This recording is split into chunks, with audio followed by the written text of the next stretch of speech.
Struggling to find where to set up email alerts in Salesforce? Stop wasting time clicking around. I'll show you the exact path to create one in under 5 minutes. We'll start from the homepage, open Advanced Setup, search for Alerts, and then configure a new email alert step by step. All right, let's begin from your Salesforce homepage. You'll see a gear icon up in the top right corner. That's the Quick Settings menu. Go ahead and click that. This is your gateway to almost every setting you'll need, so it's a good one to remember.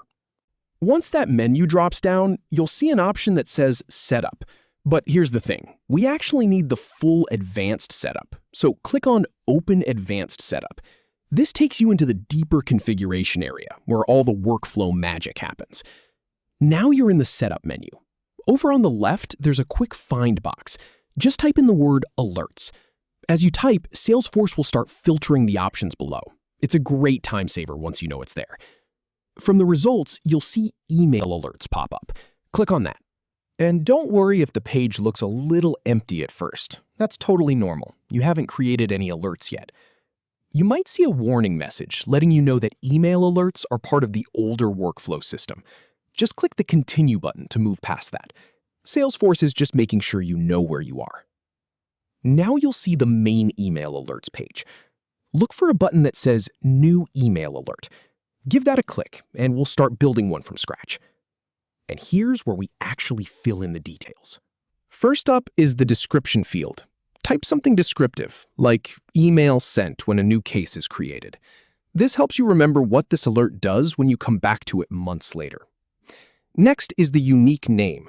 Salesforce will automatically generate something based on your description, but you can customize it.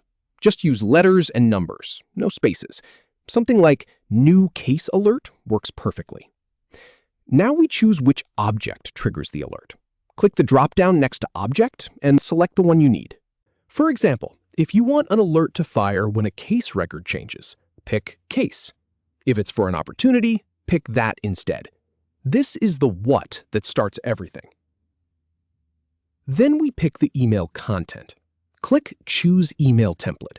If you don't have one yet, you'll need to create a template first, but for now, select any existing template you've got. This determines what the email actually says when it goes out. All right, this part is important. Who gets the email? First, select the recipient type. You can send it to a specific user, a role, or even someone related to the record, like the record owner. I usually start with record owner because it's the most common choice. Once you've picked the type, you'll select the actual recipients. This might take a moment to load if you have a large organization. Click the lookup icon and choose the specific people or roles. You can add multiple recipients here if needed. Finally, click Save. And that's it. You've just created an email alert that can be triggered by a workflow rule or a process builder. Now you're no longer lost in the setup menus. You know exactly how to get in, configure an alert, and make Salesforce send those automated notifications when records change.